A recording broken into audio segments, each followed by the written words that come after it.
কথা বলেন না, তাকাচ্ছেন কেন? এইটাই বড় কথা। একদম সরি আঙ্কেল, এখানে কোনো সিন ক্রিয়েট করতে আসি নাই। উনি আমাকে 2 বছর ধরে আঙ্কেল ঘুরাচ্ছে, বুঝছেন? আমাকে কি যেন একটা ইম্পর্টেন্ট কথা বলবে। আমি 2টা বছর ধরে ঘুরতেছি, 2 বছর পরে উনি হঠাৎ করে আমার হাতে বিয়ের কার্ডটা ধরে দিচ্ছে। আপনি বলেন, এটা কি ঠিক?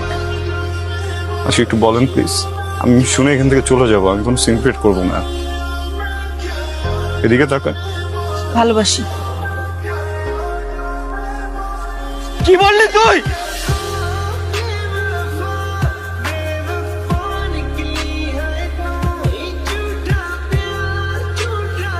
ওনারা আসছিল আমাকে নিতে, আপনি রেখেছিলেন।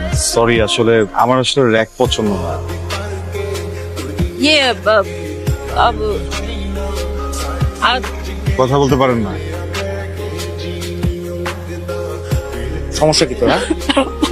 পলাশ সামনে তুই নেতাই গেলি, কোনো কিছু বলতে পারলি না। কি করছি আমি? এটা আমি আমি আমার তো কিছু করার কথা ছিল না। ওরে মারার কথা ছিল তো। রাইট, মারার কথা ছিল, আমি পারলাম না কেন? এখন মুড নাই, চল চা খাই বাইরে গিয়ে, পরে কথা হবে। হ্যাঁ, কালকে দেখবো, কালকে দেখবো।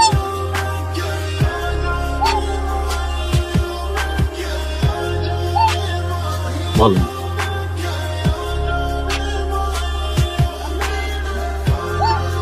মালটা কই কালকে?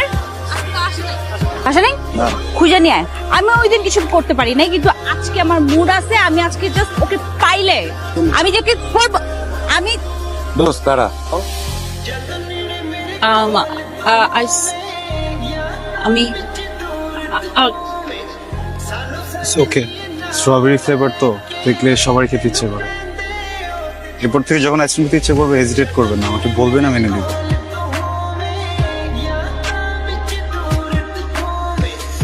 এটা কিছু হইলো বেটা?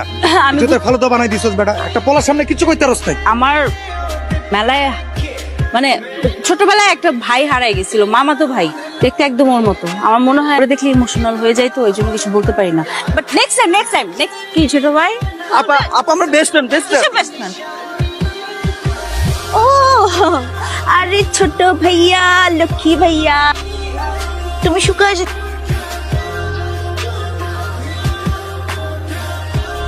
ম্যাম আসবো? হ্যাঁ আসো। এই তোমাকে দাঁড়াইতে বলতেছে, দাঁড়াও। বাইরে। আরে তোমাকে ডাকতেছে, বুঝতেছো না? আসো। কি হয়েছে, কোনো সমস্যা?